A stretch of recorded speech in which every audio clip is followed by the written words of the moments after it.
my God. I didn't even really want to do this. This was not my plan. I would rather be reading and writing fan fiction. I would like to ignore the entire goddamn world, arguing into the void. I'm begging anyone to just hear me out. All right. I think we can all agree that we want our politics to work for us, ourselves. That's not controversial. It's natural. It's normal and absolutely right. Our politics should work for our best interests. No matter where you fall on the political spectrum, we all want to feel protected by laws, seen by our government, and empowered in our rights. Whether you're a Republican, Democrat, Independent, or whatever else, you want your politics to reflect your values. We all do.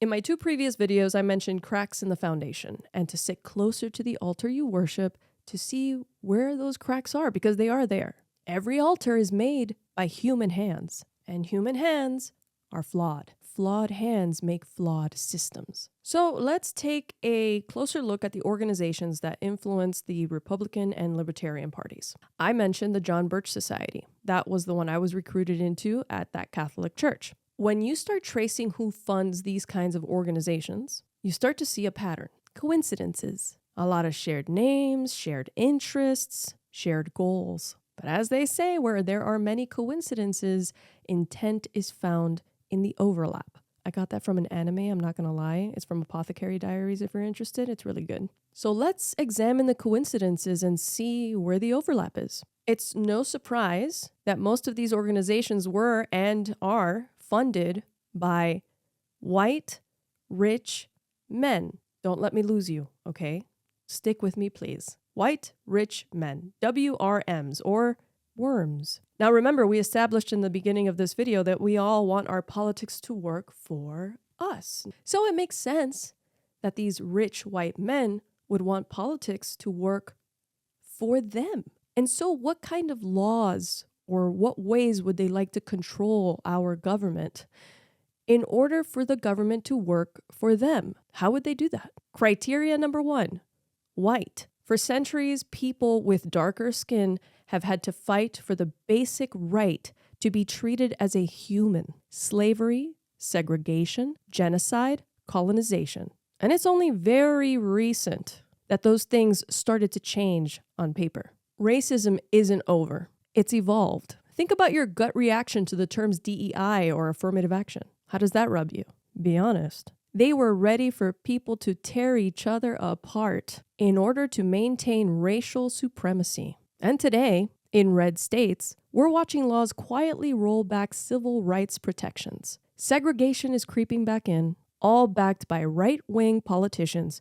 What a coincidence. Criteria number 2, rich. What kind of laws would the rich want? Ones that let them stay rich, possibly? Think Citizens United. Corporations are allowed to donate unlimited amounts of money to campaigns. Tax breaks are mostly for the wealthy, for billionaires. Think about how the wealthy own everything. Land, water, gold, oil, stocks. And then they rent it all back to us at a profit, for which we have to work our entire lives for. Think about how expensive it is just to exist in the current economy. The rich want a world where money decides everything because they already have all of it. But it's never enough, and we'll get to that later. The third criteria, men. When these systems were built, men controlled everything. And let's not talk about now, okay, because there's a lot of arguments going back and forth about misogyny and misandry. Let's just stick to the facts.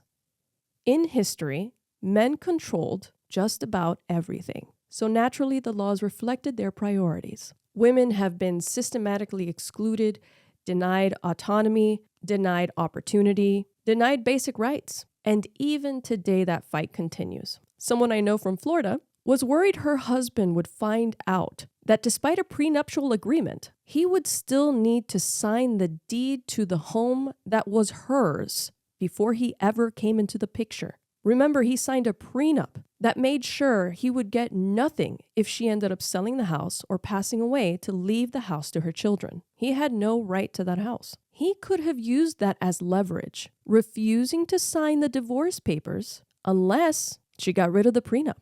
And that was a very real concern. And what about the SAVE Act that's now gaining traction? Now, maybe you're like me and you check one box, maybe two. Maybe you're white, a man, and wealthy.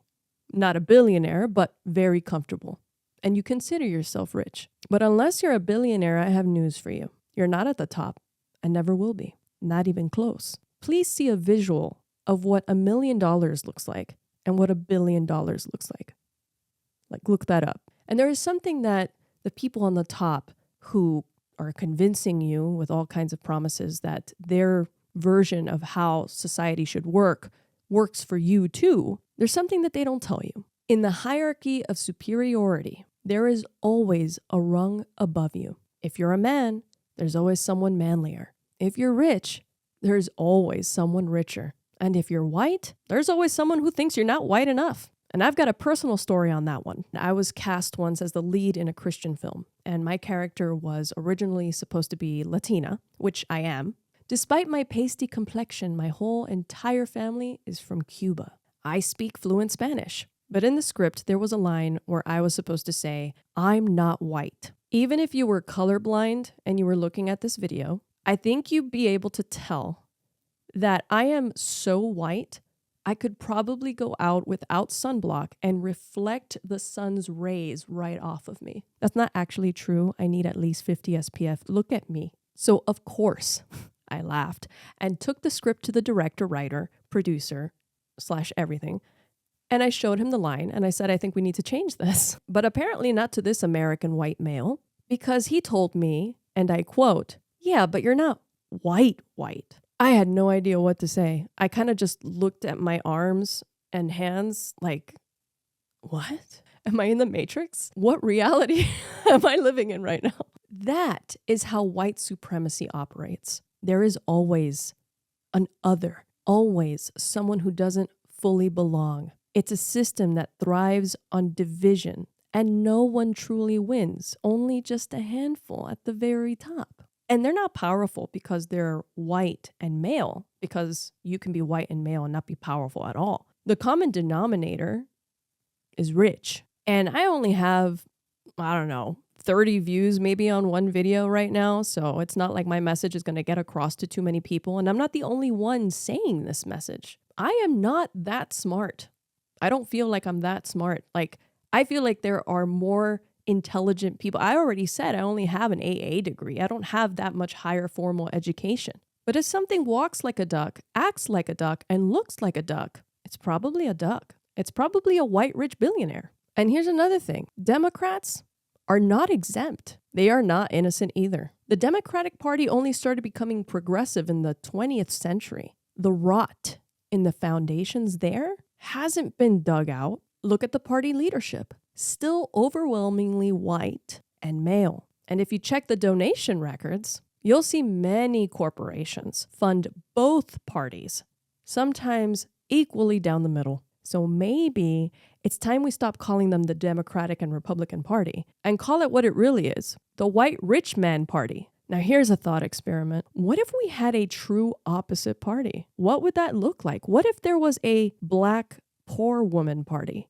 Be honest, how does that make you feel? If you look anything like me, I bet I know the answer. Do you feel like the white rich man party has been working for you? I mean in real time, not like, oh, it might work for me in the future if I invent something or whatever, in which case a billionaire will buy it from you, destroy it so that there's no competition. How do you think the black poor woman party would treat you? I know based off of my firsthand experience, there is no question which party I would belong to. On April 5th, we have been called to stand together to protest what's going on in this country. This might be the largest protest we have ever seen in our lifetimes. People, especially undocumented immigrants, and even some U.S. citizens, are being abducted.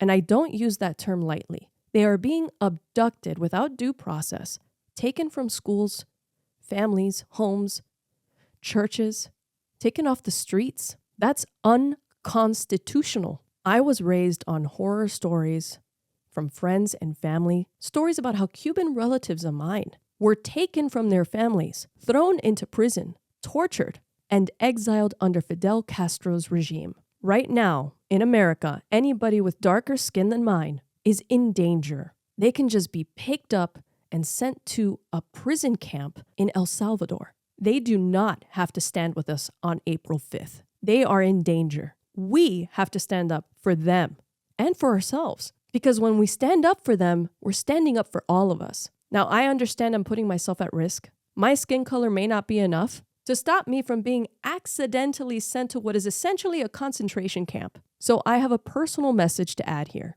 I am an American citizen born in the United States of America, and I am a daughter of Cuban immigrants. I will be exercising my First Amendment right on April 5th to protest against fascism, dictatorship, and oligarchy for myself, for my daughter, and for the ones watching this video. If I am detained for simply exercising my First Amendment right, I will need prescription medication. Without it, I will experience severe emotional and physical symptoms, and that'll be the same thing as leaving me in a torture chamber. I have a history of self-harm and suicidal ideation because of a hormone sensitivity and mood disorder. Denying me my medication would be literal torture, regardless of our political differences. Would you want that for me? How many of the thousands they've abducted so far are without their medications that they rely on to survive? People have already died in detention centers that are at over capacity. Please consider their humanity and consider your own. This video is a rallying cry to all my fellow white people, especially white women, to get our pasty asses up and fight for our freedom. It was fought for us and handed down to us, and now it is our job to protect those rights. If they can accidentally send a U.S. citizen protected under the U.S. Constitution to a prison camp in a foreign country, that could happen to anyone. If you can't physically attend on April 5th, you can still stand in solidarity, amplify protest organizers, donate to legal aid funds like the ACLU, write to your representatives demanding protection of our constitutional rights, or even babysit the kids of those who can make it in person.